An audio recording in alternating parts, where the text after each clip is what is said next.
team created it. Yeah, what's good, chat? Sure, We just turned the skin. the legend goes something like this. The Mega Man team created a good game, sold poorly. So Capcom assigned that group to work on a different and unrelated project instead of Apollo. That unrelated project, incidentally, might have been one of the most creatively bankrupt Famicom cartridges ever commissioned. Onyaku Satsujin Jiken cynically combined the two big genres on Famicom at the time, baseball games and Utopia-inspired murder mysteries, into a mashup calculated to give consumers the content they longed to consume. And the dev team agreed. But supposedly, after Hours time, they tinkered with the sequel to Mega Man. A bigger, more polished game featuring new bosses, more bosses, new weapons, more stages, and best-in-class visuals and sound. It's hard to say precisely how much of the story is really true. Mega Man 2 come into existence entirely on the sly, with the creators presenting Capcom's executive team with a complete ROM so beautiful that they had no choice but to put it into manufacturing. Or was it more a matter of the team putting together a sample build and presenting it to their bosses, who noted its improvements and obvious appeal and greenlit it for full development? Or is all of this just a load of fluffed up hooey? Frankly, I don't know, and I honestly don't care. The important thing is that Mega Man 2 exists, and it's nearly perfect. Well, okay, maybe that's exaggerating. It's not nearly perfect.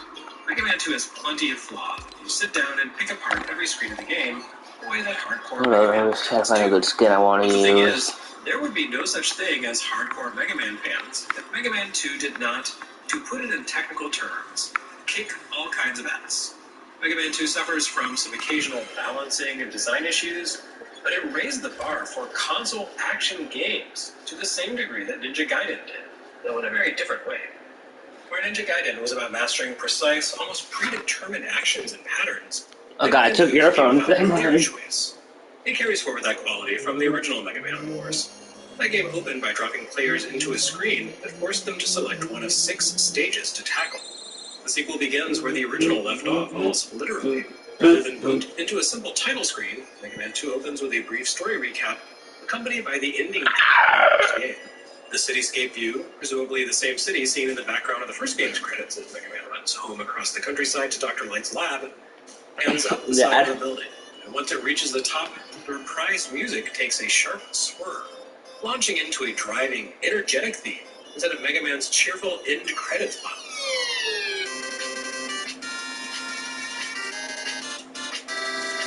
It's a simple beginning, but it manages to be every bit as exciting and cinematic as the cold opening to Ninja Gaiden, while investing a whole lot less time into reading scrolling text. Mega Man looks out over the city and warps into action, and you're off to the races. Much like the title screen 2, everything about Mega Man 2 feels like Mega Man, but better. Although the main character himself remains largely unchanged from the original, using the same sprites and wielding the same ability to swipe enemy powers, the world around him has changed. And truth be told, even Mega Man himself has changed more than first appearances let on. Small details and tweaks make him more enjoyable to control here, while he looks the same.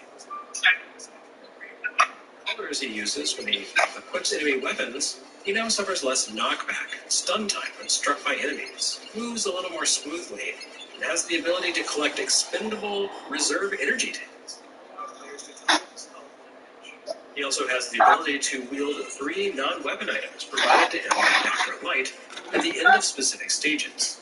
These tools functionally replace the first game's magnet, a device that you needed to collect from a seemingly random spot in the world in order to complete the game, but which wasn't explained or even highlighted outside of the manual. Mega Man 2 leaves nothing to chance. You also need Item 1 in order to clear a wide gap with the first boss of Dr. Riley's fortress, just like in the previous adventure. But because the items are mandatory handouts, there's no chance of you reaching that point without the tools you need and having to return to a completed stage to hunt down your gadget. In fact, you can't return to previously completed stages here. The magnet beam allowed you to create temporary platforms, and items 1 and 3 do something similar, though in a more active sense. Item 1 allows you to create up to 3 tiny platforms that slowly rise into the air before vanishing. These don't work in confined spaces, so Item 3 does something similar for tight spots. It generates a single platform that bounces along the ground until it hits a wall, at which point it begins crawling up the wall until it reaches the top. And finally, item 2 creates a jet platform that streaks forward until it hits a wall. You need all 3 items in order to complete the game due to the presence of deadly environmental hazards in Dr. Wily's lair. But you can use these items at any time once you have them, which means that you'll probably end up saving He-Man's lair until after you collect item 2, so that you can just fly past the tedious and seemingly unending vanishing block sequence in that stage's final chamber. Mega Man's innate skills would change and evolve throughout the series, but Mega Man 2 establishes a standard for the franchise. Mega Man would always look, move, and shoot the same from one game to another, based on NES and later on Wii, and the variety in each game. And Mega Man 2 came out on the Wii? Mega Man 9 and 10. In this case, that world... Well, 11 and 12. Mega Man 2 scores... 11 and 12. 11 is the last one. Built in the style of the original Mega Man. If I have that too. They're making the 12th one, you know. Intricate. Yes, they are. This combination has the potential to result in chaotic or I didn't see the trailer for it last week resolution and limited color options of the NES work in the graphics favor. on my YouTube Common account. characters somehow feel right at home in these settings. The environments absolutely burst with detail. Kitty, kitty, kitty, kitty, kitty. Mechanisms of Metal Man's Dad. the pulsating water Dad. serves as Metal Man's back. Dad. The scorching Dad. What? The cat's asleep. Meanwhile, Mega Man and his enemies The cat's asleep under your bed. large areas of flat color Dad. and googly eyes. Yet the meticulous artistry invested into these moronic robots keeps them grounded in the world. Keen details like simple light, shading, and margin found in areas of metal giving them a mass, while impressionistic hints, the seams and holes and joint tension, murder bots, unexpected overcrowding. Mega Man faces off against far more enemies than he did in the original. Not only does he face down 8 robot masters versus the first game's 6, those bosses each command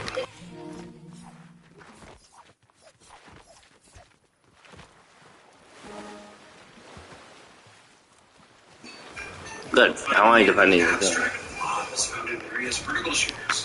From the weirdo dudes of Ninja Gaiden here. It didn't make any sense for a guy with a pumpkin for a head to be chucking knives at Ryu and Hayabusa, but evidently a robot jack-o'-lantern showed up here and just kind of shrug and say, yeah, that seems about right. There are no jack-o'-lanterns in this particular Mega Man, though, because all the enemy machines you battle fit in aesthetically, even means they occupy, even if it doesn't seem like they should. So you get things like giant anglerfish spewing robot prawns, enormous robotic frogs spitting baby frogs, Mega Man seeking jellyfish mines, and mechanical hermit crabs that go on the attack when you blast away their shells.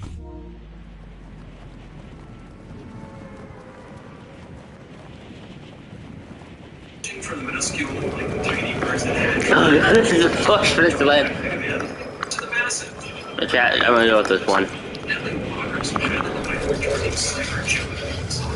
Oh, Alien's color is blue. Alien's favorite color is blue as well, I think. The 8 robot masters you have to defeat in order to unlock the path to Dr. Wily's fortress showcase greater variety and much better battles than guys you face with the Yeah, that's it. There are no bosses. No, I got the fucking gun I wanted this whole time. Just now, the fucking... And for the most part, the bosses take a little more effort to defeat, even if you know their weaknesses. Many of the bosses play like variants on the original Robot Masters, which makes sense narratively. The original Robot Masters were created in collaboration by Drs. Wily and Light. These guys are... No way! Wily may be a weirdo genius who can construct skull-shaped battle forces. It's no big deal, but he's not on the whole late. Dad, Evidently, guess what I just got? For my first kill. So you have... I got the victory crown. Like a more aggressive you have quick man, boomerang based attack skills, making redux, running around, body check Mega Man, like a double feet elect man. There's Heat Man, who launches his flames in an arc, and straight ahead, the way Fireman did, and can zip invincibly across the room with pressure on Mega Man. Metal Man, who stands at the opposite end of the screen and fires 3 shots of his weapon at a time, Ice Man. Finally, Mega Man is effectively Gutsman redux, a hulking cruiser who slowly Did they say Airman just, Metal Man just redocks?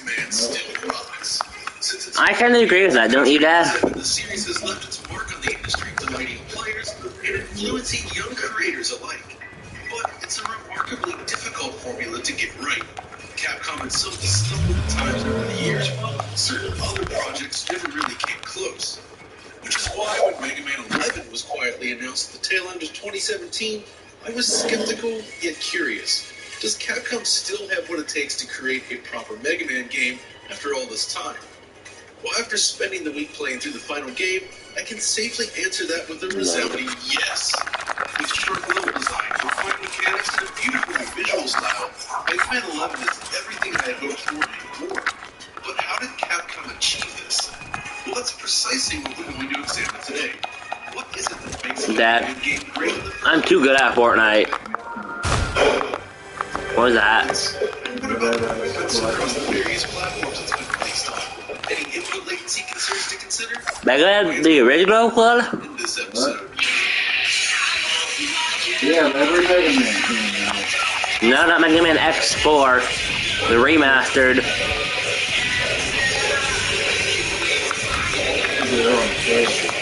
No, not the remaster, I said. Yes, there is. Yeah, there is that. Mega Man 11, we need to first consider what it is that makes Mega Man so special in the first place. Oh, that was cool. Firstly, there's the stage design. Capcom has opted to build Mega Man 11 with 65 widescreen process. This isn't the first place where Mega Man game, of course, but it's the first to truly utilize the addition of screen space. The level design introduced new challenges that may not have worked as well in a smaller space. When it comes to crafting these challenges, however, Mega Man 11 wisely channels the classic games. Mega Man is widely recognized for its approach to teaching through level design, right? The idea is that challenges are presented to the player in controlled environments. You learn through doing. Basically, the designer will naturally introduce a new enemy or hazard early in a stage, allowing you to easily recognize and learn how to handle a new threat before combining them together to create more difficult challenges. This is a key element in building a great Mega Man stage. Well, it's also something that later installments, particularly in the X series, started to lose with the introduction of things like in-game dialogue boxes. By the time we hit those later Mega Man X titles, these dialogue boxes started getting in the way of just playing the game. Combine that with generally less interesting level design, it's clear why games like Mega Man X6 are not held in high regard. And it's even worse in games like Mighty No. 9. This would-be spiritual successor to the Mega Man series falls completely flat in this regard by pausing to explain just about every single Got a hit, I'm not shooting him off with the pin. Sure, Mega Man 9 features great but years since that game's release, so it was never a given that Capcom could pull this off again with Mega Man 11. Yet, somehow, Smack attacking. Mega Man 11 is Chat. it stands tall It's a chat, not that. the series. Firstly, the game retains the aforementioned show rather than tell approach to level design. I killed your ass, nigga. Stage, for instance. From the very first screen, players learn that fire causes these boxes to explode and disappear. Then, one screen over, you learn that these smaller enemies trigger explosions when blasted into those same crates. Next, we're introduced to these tripwires, which cause a series of explosions based on the point of origin for the light beam. You need Hey, Dad. quickly across the boxes as they explode. I'm maybe not mid-trading Nacho the cat for a Husky. Boxes explode, and we understand Why? what triggers an explosion.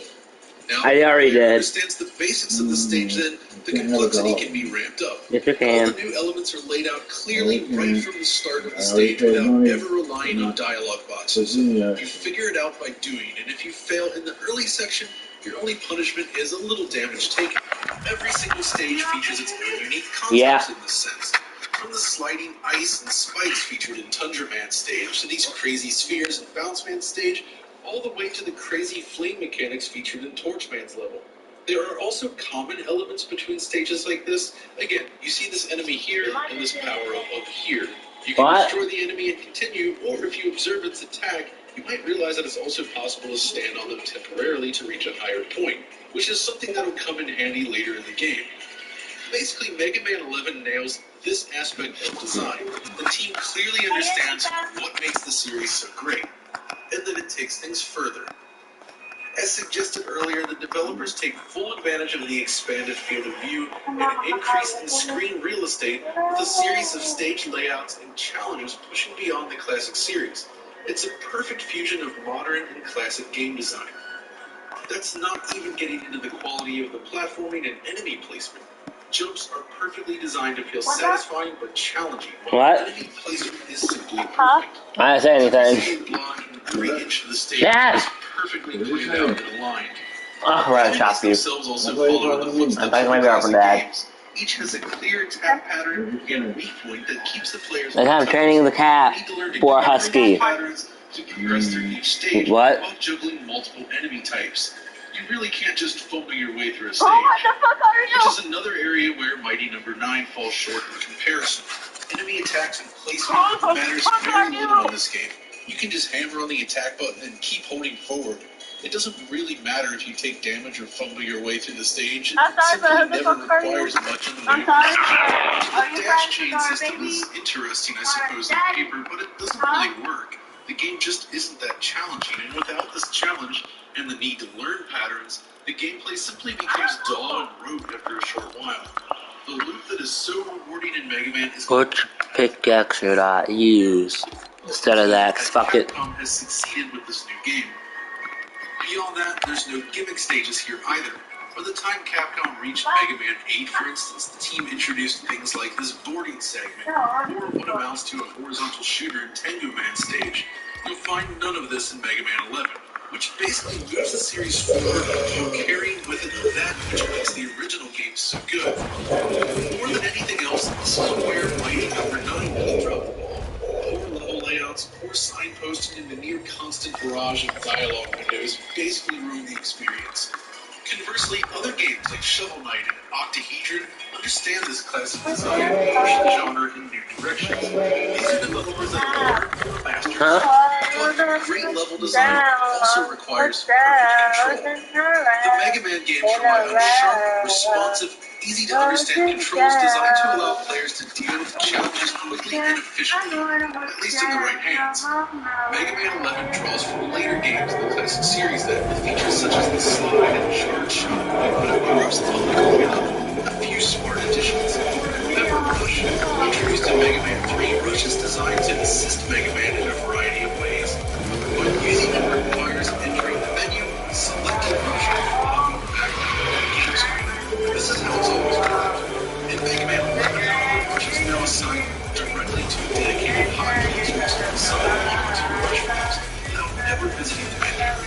It's not that it's just more convenient, it also allows players to utilize Rush in quick reaction scenarios such as this. Then there's the double gear system. This is a brand new addition which basically assigns two options to the shoulder buttons. One gear increases Mega Man's power, while the other triggers slow motion. Both are intuitive and simple to use. This also highlights a nice addition to the game. The gameplay itself avoids dialogue boxes and stages are never used. Capcom did release small tutorial moves that unlock after you obtain Robot Master's power. It's a great way to get a grip on the new powers before using them in a stage. The main point here, though, is that Mega Man 11 offers excellent responsive controls that are a perfect fit for the series. But just how responsive are they? Oh, well, damn, Brittany Crossing is gonna fucking 40 be frames per second video determined that Mega Man 11 has genuinely low input latency. Keep in mind that these tests are somewhat rough due to the high-speed filmed on an LG C8 OLED, which adds around 21 milliseconds of input latency. So, on Xbox One X, Mega Man 11 roughly comes in around 62 milliseconds or so, which is about with the PlayStation 1 era Mega Man games like X4. My Switch results then are slightly higher in comparison, but very close indeed, coming in around 68 milliseconds. PS4 Pro is closer to 90 milliseconds, which is nearly 2 full frames slower than Xbox One X. I'd imagine this is due to a forced triple buffer VSync. Unless a game specifically utilizes an adaptive VSync mode, PS4 games in general tend to use triple Dad, I don't like to see your arm. What? I don't like to see your arm. VSync, we've seen this many times Oh, with that is different no word. releases, and it might help explain the extra Ah. but it's clear that the other consoles have an advantage. Keep in at 240 FPS is not a surefire way to get an exact number. Oh, I was hoping you'd start over. That was a good pitch. PS4 That's a cool pitch. You got some rhythm. Either You way, know, the rhythm, results but are that's excellent, a pitch. especially on the Switch. Look It's slower. significantly Look faster slower. than the Right slower. XBox. The point I Now, feel is that Mega Man when you 11 buy it, features stop. great level It's design not a coffee. sharp controls, but what about the presentation? I got some instant In coffee. designing the game, Capcom has opted to use its Make me some, Bill. framework engine Make me some, William. in Monster Hunter World, but this is a very different looking game. I'd imagine that this engine was selected primarily to Switch support. Capcom's other major engine, the RE engine powering Resident Evil 7, Devil May Cry 5, and Resident Evil 2 Remake, doesn't currently seem to support the Switch, or at least it didn't when the game went into full production. So, I gotta the go. I'm framework streaming seems now. like a good choice. Where you going? It's I'm also an engine streaming that has one. proven itself in the past. Fortnite. Games like Marvel vs. Capcom 3 running on a PS Oh. Vita at native You resolution wanna join me? at 60 frames per second. Join me on Fortnite. No, The selective visual style No, that I don't want to play. I want to channels play on the computer. hand-drawn graphics No. relies primarily No, I on don't want to 3D play on models. nothing. I'm gonna play Ultimate if you play Fortnite with me right now, Dad. No, Dynamic shadows I haven't help heard spice that. things up further. I especially love details like the rim light drawn into the tree textures here in the background. There's a real sense of artistry in the environments that takes the kind of shading you might have seen in a pixel art game into account in 3D. It's all so vibrant and well designed. This isn't the first side-scrolling Mega Man game built in 3D, mind you. Crown wouldn't check, motherfuckers. Earlier PS2 entries in the X series are also 3D, but I feel that Mega Man 11 is the most successful in pulling it off. So how does it fare across multiple platforms then? Well, the best news here is that the game is enhanced for Xbox One X and PS4 Pro. In each case, that means a full native 4K presentation. Second, with its zoomed-out perspective on the action, this leads to a highly refined presentation with super sharp detail. If you jump over to the base consoles, then Damn, where the fucking spawn I have delivers a that? great experience, hitting a full 1080p on both consoles with the same SMAA implementation. That means even if you're running a base Xbox One, you get an ultra clean and sharp image. And while the added clarity of 4K is certainly welcome, it still looks great on these platforms. The Switch, on the other hand, is a different case. In docked mode, Mega Man 11 is still 1080p, just like the other platforms, but it runs without any form of anti-aliasing at all. Which basically means that the game is a lot jaggier than any other version, especially on a larger 4K display. Thankfully, the results on the Switch screen itself are much more pleasing. In portable mode, Mega Man 11 runs at the screen's native 1280 by 720. I've always had a soft spot for portable Mega Man games in the past. I still have my copies of the original Game Boy games, for instance, and of course there's those excellent PSP games. So, just to kind of Mega Man, it's quite a treat, and it works really well on the Switch. And then, of course, there's the PC version, which supports a wide range of resolutions, but is still very limited in the options department. The PC version is locked to 16:9 widescreen, for instance, with ultra-wide resolution supporting parts with black bars to left and right. This, however, I'd imagine, is due to the game design itself. Many areas are specifically framed for 16:9, and increasing the field of view would either reveal empty space or trigger enemy activation early, thereby messing up the flow of the stage. Aside from resolution and input differences, however, Mega Man 11 looks the same across each and every platform. It's really only the docked Switch experience that falls a little short, in my opinion, with its lack of anti-aliasing, but honestly, every version is nicely polished in its own right. So the game looks roughly the same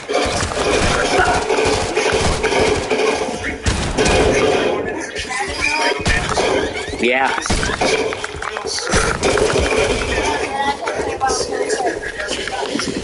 They just sleep. The 8-bit NES games often exhibit slowdown and flicker depending on what's happening on screen due to hardware limitations. It's not great, but obviously that did improve over time in the newer games.